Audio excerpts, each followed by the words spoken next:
too late. It's too late. It's too late. It's too late. He's gone. Oh, no, he's not.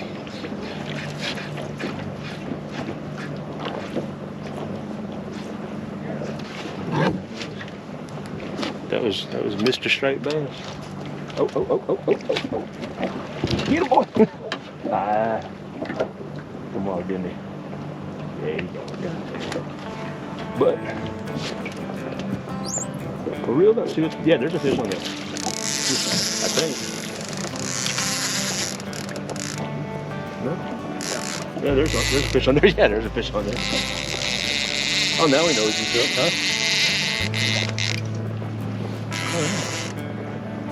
Fish on, boys. Yeah.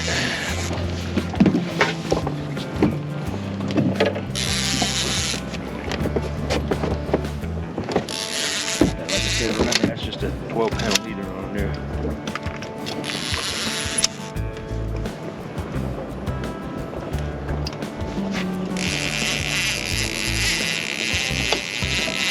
That's a nice sound, right?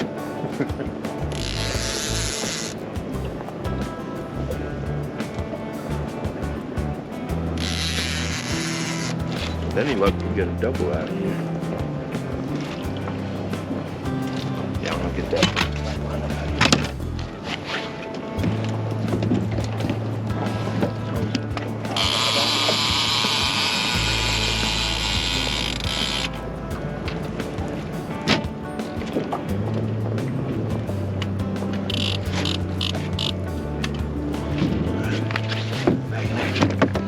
This is my freaking bass net, so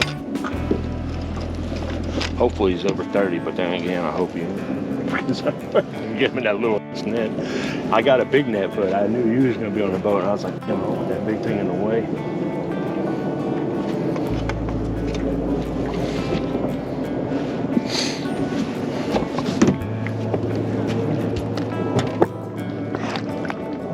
Yeah, boy.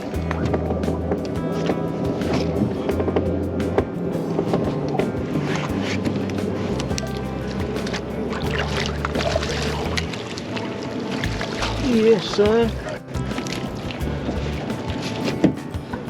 Right in the lip. That's one. Right on top of the lip.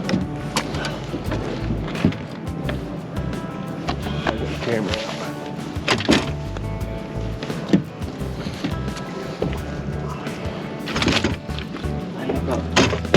There's the pliers right here if you need them. Alright, sweet. Hold up. Hold up. Yeah. Yeah, that's a good one right there. I like it. We're good. All right, ladies and gentlemen, that's one.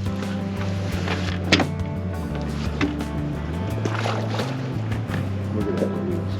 Flawless. Nice. Yeah, I can do that all morning.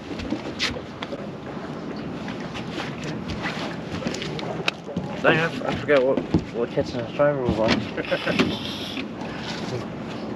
I'm the catfish sniper. Yeah, you have kind of become the catfish sniper.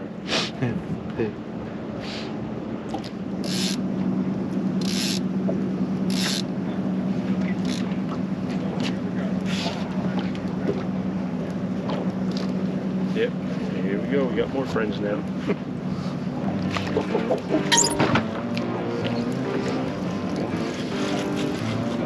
Yeah, boy.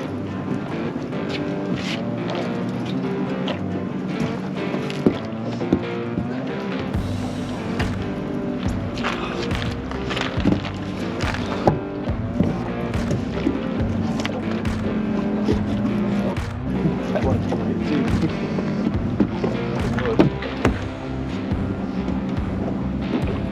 Well, I remember when we stopped on that flat line.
brakes.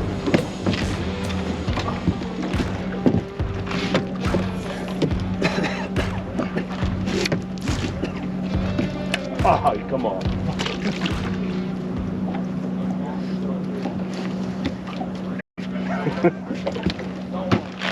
All the way to the boat, just to lose it.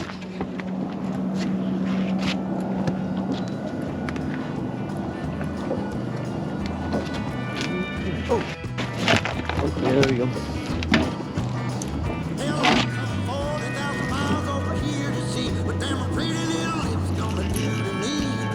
Can't make up for what happened earlier.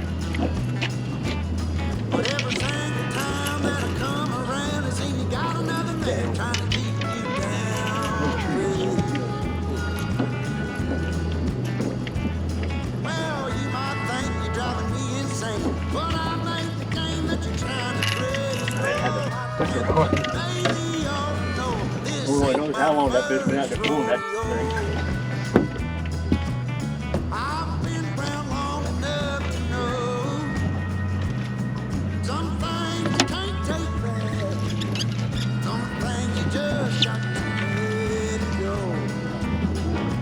Keep up that same momentum.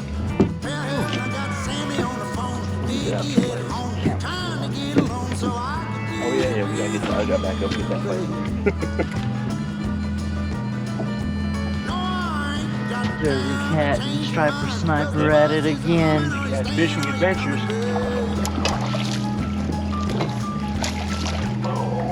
Yeah.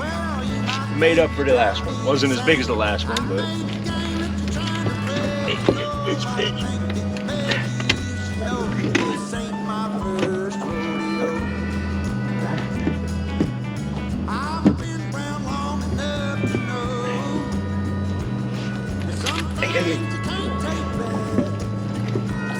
You know what it was? Tired of eating breakfast. That's what it was.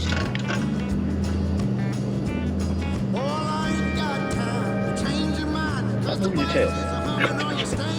Trying to make you look big, man. Stop it. Good. Still had to look. Get to fight him again.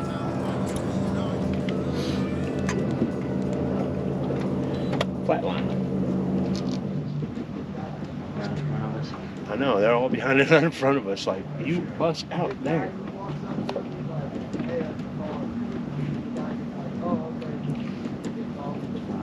Boat.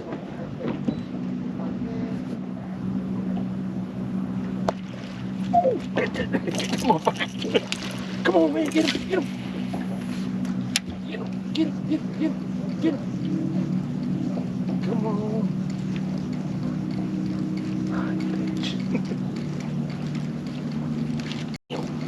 Where's he?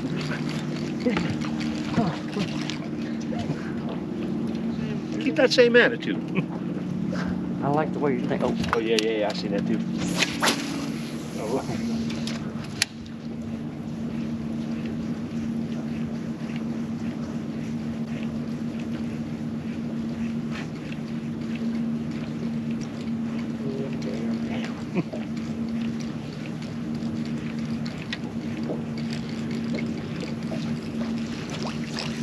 Yeah, I see some more surfacing back over there. Yeah, we heading that way. The problem is there's no wind that's killing us, because if there was a little bit of chop out here, we would have had those fish, or at least one of them would have swung on your lure, because you were working that thing about perfect.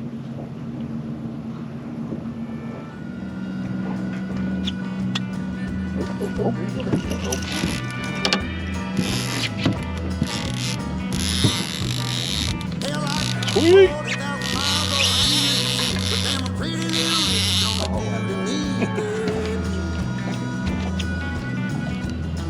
I was just about to say, we got to get one of them fish that were blowing up out here.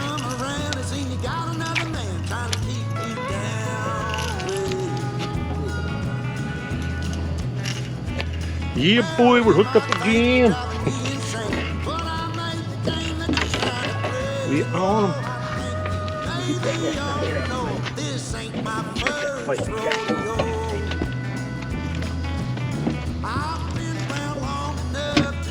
I've slowed down the trolling motor, so. Yeah, it's got that big board too. I hate using them big boards. They clean the water really hard when you got a fish on, you know. But I mean, it still seemed like a good fish because he was dragging some line. Matthew Haynes is putting in the work, ladies and gentlemen. Lake Lanier striper snipers. He's sniping. He's on the snipe.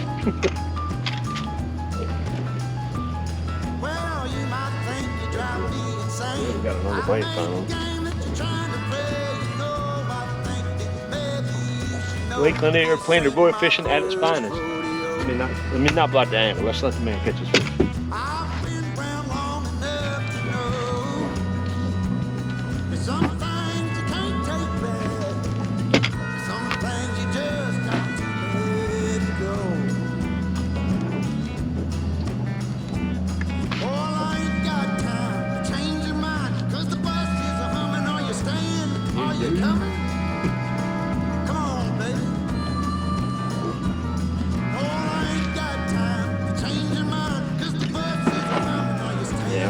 Everybody says Jersey cat just fishes at night. Can't catch fish on no live bait. This is proof. You ever seen the movie Quigley Down Under? Remember when he hands him a handgun, revolver, and he shoots him? And he looks all surprised, and he looks at him and says, "Never said I didn't know how to use it. Said I didn't hurt it."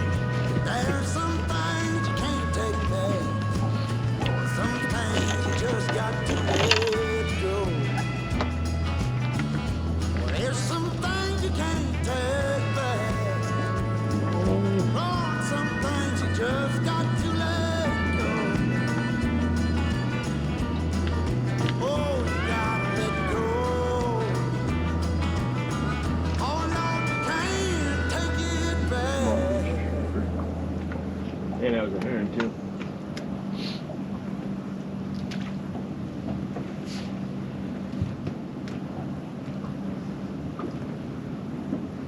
See, I went and filed down my boards too and made sure there wasn't no sharp edges on them, you know.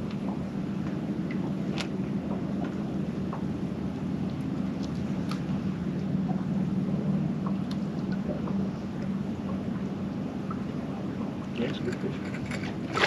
And he ain't ready for you yet. Oh, dude. Coming up right in front of us. Oh, man, he's still going, too. Stick around, brother. I got something for you.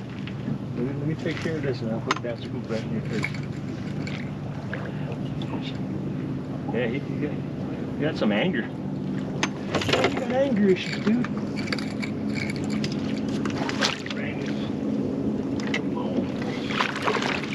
Done deal, you dollars, buddy.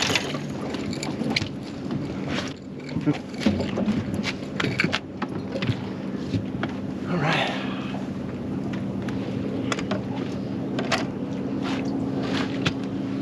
Man, that's barely hooked. God, that's. I can probably just barely wiggle it and push right. Man, look how easy that come out. Yeah, it was just. That could have ended at any second. That was just a tip. It's amazing how sometimes they'll stay hooked up like that the whole time, ain't it? All right, let me get the camera pulled up. Yeah, boy. Going to it. Oh, I got one more.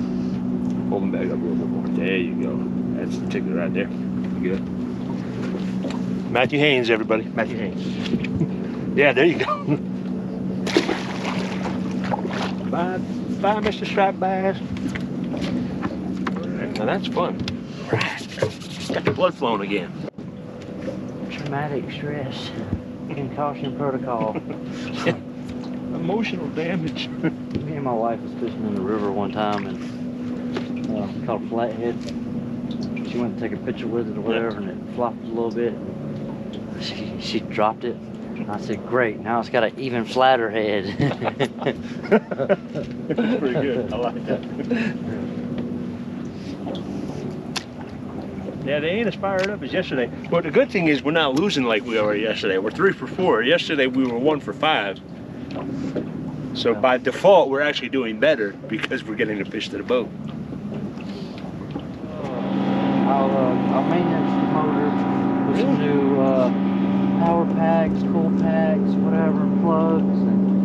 You're like, all right, hell yeah. And he's like, and I'll fix the tank. Still on there? Yep, here comes up. I popped the board. Oh, you come on. Fucking amateur hour out here, Terry. That was strictly my fault. That was. But we were staying in her sister's apartment, so they'd all went out.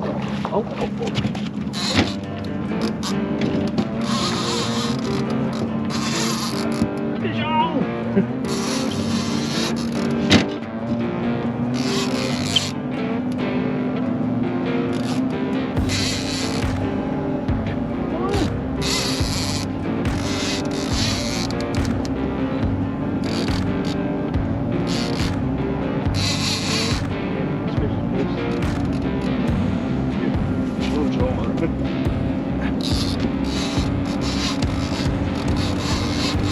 This might be like a good condition.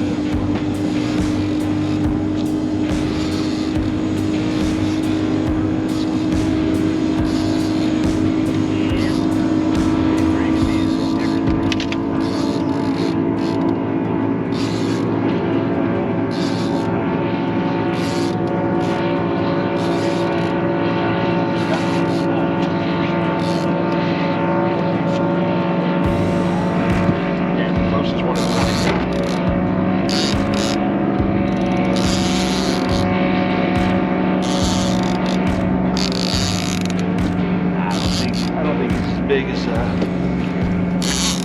quality might have been. The way he was humping there for a minute, I was like, this might be the one. This might be that dude. Right. Oh shit, one just busted right there. That is unreal. You know, I was just thinking in my head, I was going to turn around and start going down river towards the dam, you know.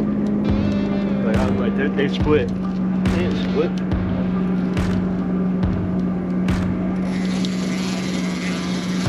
Oh yeah, that is the sea line that we got over there.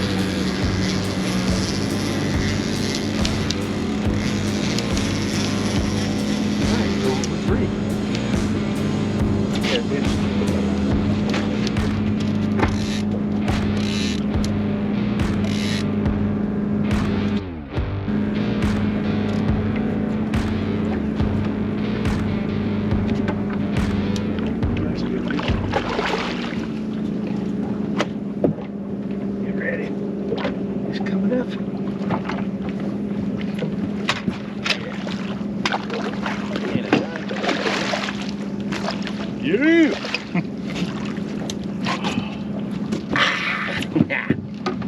Yeah. Yeah.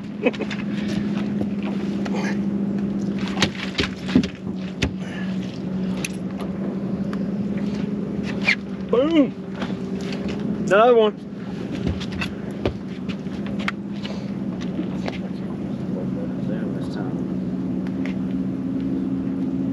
Yeah, buddy. A long arm. I'll put them way out there.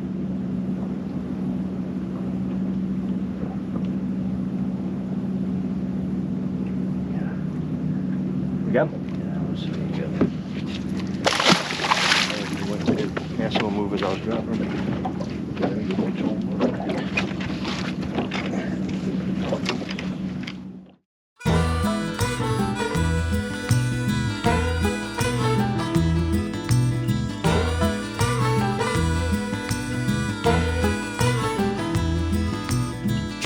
Stay away from my door.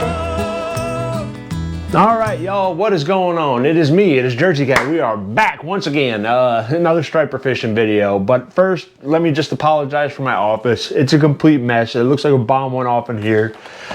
We're in a transition period right now from going from the summertime flathead fishing to the fall patterns of striped bass fishing. But I haven't totally packed up my catfish gear yet because I'm not sure that I'm done fishing for catfish just yet.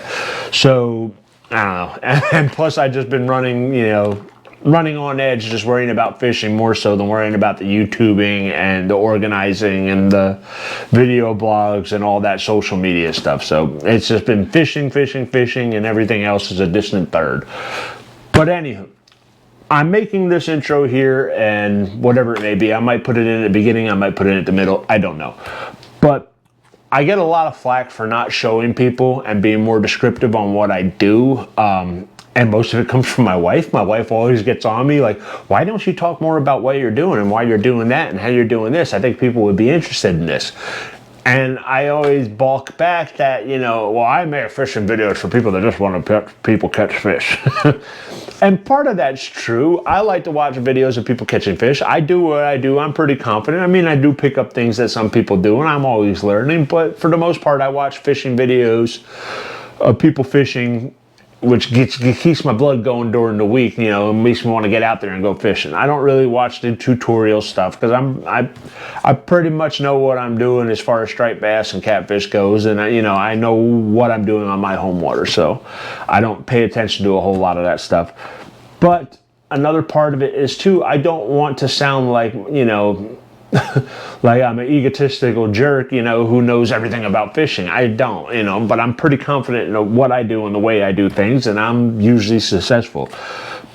But I'm gonna break the chain here, and I mean, because what I've been doing recently is pretty simple, and anybody with a boat and a trolling motor can do this. And it's not very difficult. This is the time of year when you could put a herring behind a planer board and pretty much pick any southern impoundment lake with stripers that has blueback herring, alewife herring, gizzard shad, threadfin shad, and you can catch a striper. I mean, you know, and it's pretty simple. It's about the simplest form of striper fishing, and it's exciting too because a lot of your blow-ups on your live bait behind your board happen on the surface, which is, I mean, who doesn't love surface action, you know? Isn't that what we're all out there for, to see that big blow-up on the surface, you know? So here's a quick rundown of what I do.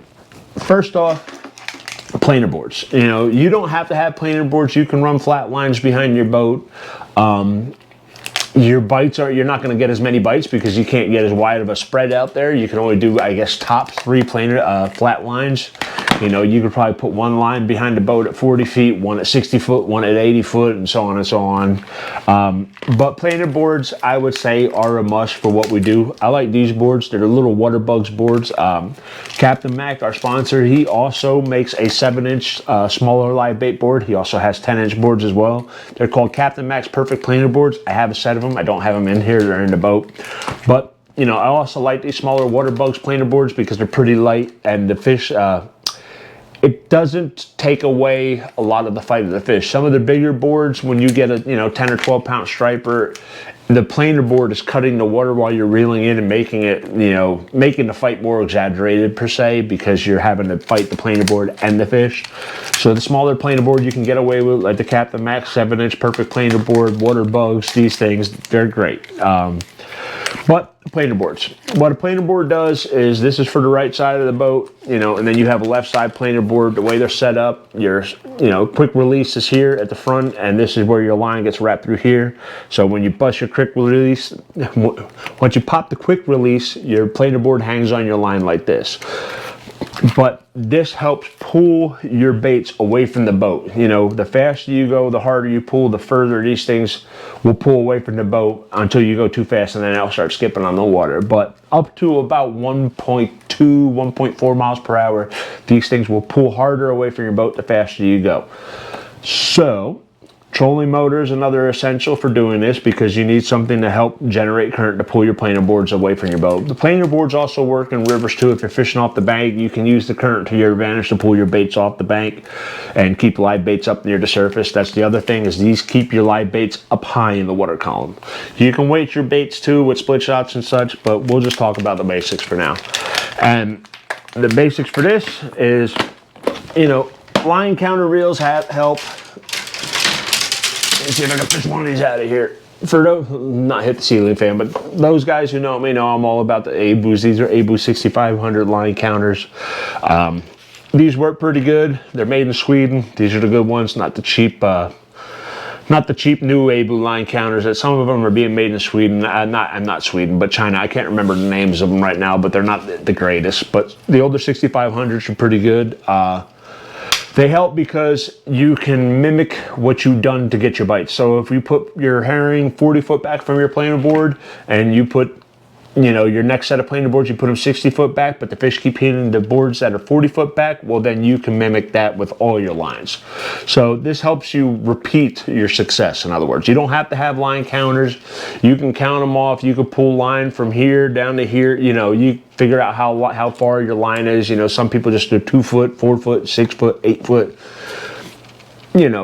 Just consistency is key. You want to, if you get bites on a certain, pattern of distance behind your board, you want to mimic that as closely as possible, because that's how you're going to repeatedly get bites, because the fish are feeding on the bait in that particular area that your bait is hovering when you have it that far back from your planer board.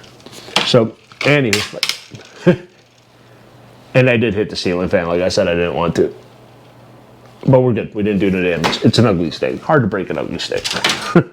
But, so, what I like to do, I use Spro. I think these are 30-pound swivels. But I use the smallest possible swivel I can get away with for this. Because, you don't want your hardware showing up. And I mean, we're talking little itty-bitty swivels. And these are actually bigger than the ones I use. I just can't fish one out right now because I can't see it because I don't have my glasses. But itty bitty swivels, you want to make sure your pound test rating is at least high enough to compensate for what you're fishing for. And I use clear glass beads. Some guys use colored beads. I use clear glass. I prefer it. I always have. And the thing about glass beads too, it pays to check them in for chips and whatnot, because the glass ones will chip. They rarely chip in a way that'll cut your line, but I keep an eye on them anyways. So you have your swivel, you have your glass bead. Secondly, you want to find a hook that matches the size of your bait. You don't want to use a big, 4/0, 5/0 hook for a herring that's only this big. It's not, your herring's going to get, that hook is just going to drag your herring straight down. So instead of your herring having a natural presentation behind your board, the herring's going to be like straight down from your board, dead, hanging off this hook. So you want to use smaller hooks that are, bait appropriate. Bigger herring, you can get away with slightly bigger hooks. Now, if the stripers are being finicky and they're eating smaller baits, like small live baits, if the herring are, if the stripers are feeding on smaller threadfin shad, you have to go, say, medium shiners to match the hatch of the threadfins that they're eating. Smaller hooks are more appropriate for that. And I wouldn't worry about the smaller hooks. Stripers have a nice rubbery mouth. Hooks get caught all over a striper's mouth. Stripers are easily hooked. Now, they don't always stay buttoned up because, the fight waller's out the hole with the hook, but the hook's usually going to find a place to set before the striper takes off with your bait. So I wouldn't too much get caught up on hook size with stripers. Hook size on catfish matters a lot more than hook size on stripers. I use Octopus Gamakatsu octopus hooks. I can't tell you what size these are because I got them in a case, in a box. I don't keep them in the plastic, so I can't tell you what size they are. But match your bait and your hook together. That's your key to success, because you want your bait to be able to swim with the hook naturally. You don't want the hook taking away action from your bait. So, with that said, the big thing is there's always a lot of debate on leader size. Everybody's always, I run 4-foot leaders, I run 12-foot leaders, I run 16-foot leaders, I run 7-foot leaders. Me, I tend to run my leader the length of my rod. That way I know I can reel my board up close to the top of the rod, lift the rod up, and get the fish to the surface to get it net. Plus, I like to having my hardware, when I'm saying by hardware is your glass bead, your swivel that I just dropped, but there's probably a million of them on the floor in here because I'm always doing something with rods. But I like, if I have a 7-foot rod, I have a 7-foot leader. So, because that's usually what I do, is I'll reel it up, I'll take the leader, I'll tie it up, and then I'll stretch it to the butt of the rod, and that's where I cut it. So you figure by the time I tie my knots and everything, it's between a 6 and 7-foot leader. It's always worked for me, it's what I prefer. Some guys I know go longer. I mean, if the fish are being really, really finicky, and sometimes on these southern impoundments like Lake Lanier and other places that get heavily pressured, they will get finicky. But 7-foot has been my easygoing, my go-to, things like that. And I prefer Seaguar. I've been using Invisex for a while now. I don't know if you can see that or not, but I used to use a brand called FC Sniper by Sunline, and a lot of us around here were using it, but There's been some major quality issues with some line over the past couple of years. Last year, I finally had enough of it and got rid of it because the line was breaking at way under the rated pound test. There would seem to be bad spots in the spools. And if you talk to guys who fish quite regularly, who used to use the stuff, most guys will agree with me that that stuff is not being made the same as it was 10 years ago. It's not the quality line that a lot of us had come to trust and use. So I've since switched over to Seaguar.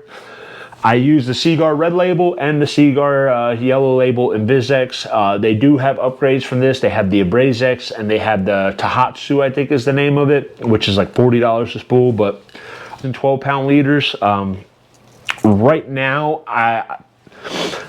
I don't think you have to use 12-pound leaders. So you could probably get away with a 15, maybe a 17, but I like the lighter leader because it gives the bait the freedom to move around without the line being too stiff and hampering its action. So I stick with 12-pound leaders. I just keep my drag set correctly. You know, if I hook a big fish, I'm just going to chase him down. I'm just going to back the trolling motor up and I'm going to follow him. I'll deal with all the tangles later. You know, if it's that kind of fish, it's worth it. So, but anywho, yeah, so we're running, 7-foot leaders, hook that matches your bait, good strong Spro swivels, high pound test swivels. They're really small, but I mean, I think the rating on this one is a 50-pound test swivel. So, your 12-pound leader is definitely going to break before your swivel breaks. So I wouldn't worry about the small leader costing you, the small swivel costing you a fish. It won't. And then the planer boards, and the planer boards, you stick out there. Now, here's the thing. If you're pulling herring, you need to stay below a mile an hour. If you start pulling herring over a mile an hour, it's going to kill the bait. It's going to blow the scales off them. Their mouths are going to open up. Their eyes are going to bug out, and they're going to go, and they're going to die. And you don't want that bait out there. The whole key to catching stripers is fresh, happy, lively bait. The better, fresher, nicer your bait is, the more prone they are to attacking it. The crappier your bait looks, I mean, you'll still get bites occasionally, but it's not going to be the numbers that you would get if you maintain good bait out on your hooks. So herring, you're going to want to pull anywhere from 0.5 to 0.8. I mean, sometimes I got to go as low as 0.4 to get a bite. Sometimes I got to go as high as 0.9, almost a mile an hour to get them to hit the herring. And then sometimes if you got a fish that's hot on one of your baits, but he's not committing, speed it up, try to drag it away from him. And sometimes they'll jump on it because they think they're losing track of the bait. So with that being said, if you're having to switch over to smaller baits like shiners and stuff like that, shiners are a little bit more hardy than herrings, so you can pull them a little faster if you have to. Say if it's windy and you're getting up over a mile an hour, due to wind blowing you around and whatnot, it might be more beneficial to put shiners on your line because shiners will still be hardy even if you have to speed up and slow down from time to time due to wind blowing you around. So shiners might be your best bet. Right now, shiners and herring, I'd say, are producing about the same on Lake Lanier. One day, it might be all herring that I'm catching them on and other guys are catching them on. The next day, it might be all shiners. And then some days it's a mix. So there it is. Planer boards, we're running them anywhere from, I've been running my baits 40 foot back from my boards. It seems to be the magic number right now for bites. Ran them a little bit closer and I've gotten bites with the bait 20 foot back, but it hasn't been as consistent as 40 foot back. Sometimes I will go as far back as 60, but right now I don't think it's necessary. The fish need to be jumping on it if they see it. So planer boards, you got your swivel, you got your 7-foot leader, you got your hook that's matched to the bait, you send it out 40 foot, then you attach your planer board, and then you send your planer board as far out as you want. You could send it out 100 feet to the side of the boat or 50 feet to the side of the boat. If you got many planer boards, you're going to have probably one at 100, one at 60, one at 40, 3 on each side of the boat, and then you'll have 2 flat lines out the back. I mean, I could do a better job of explaining this, but I'm already 15 minutes into explaining this, and I didn't really want this to be some long, drawn-out tutorial video. So, 12-pound leaders, small hook that matches your bait, planer boards, 40 foot back from the board, pull them 0.6, 0.8 miles an hour, in the back of creek arms on Lake Lanier right now over Main River Channel. And this isn't just for Lake Lanier. This could be anywhere in the south that has an impoundment with blueback herring or gizzard shad or threadfin shad. The fish are in that transition period where you got fish out over the open river, the open water near the Main River Channel of the southern impoundments, and you got some up in shallower water in the back of creek arms at 20, 30 foot. So put them out and pull them, man. And, if you got your baits out there and you don't see fish surfacing and you see a lot of fish, on your sonar unit that are deep, you know, hovering around 40, 50 feet, and they're relating the bait, don't be afraid to put a split shot on your line, you know, ahead of your bead, of course, you know, because it's line, bead, swivel, leader, hook. And if you got to put on a split shot, put the split shot ahead of the bead. That's what I do. Some people put the split shot in front of the bead. I put it ahead. That way the planer board's hitting the swivel instead of the bead, but that's your preference. And sometimes put 2 on there and then put it 40 foot back, put it 60 foot back. The whole thing about striper fishing is to experiment. Sometimes you find that key.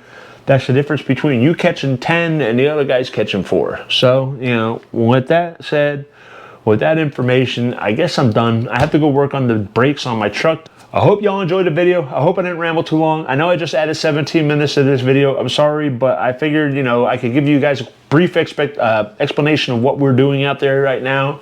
And if you're not too experienced and you just want to fish the south end of the Lake Lanier or lakes like Lake Lanier in the south, this tactic will find you stripers. With that said, I gotta go. Hope y'all enjoyed the video. I'll talk to you soon. This is Jersey Catch Fishing Adventures. Stay tuned for the video, and there's a new one coming on the heels of this in a couple days, and maybe I'll add more to this then. Till then, take care. Hope you liked the video.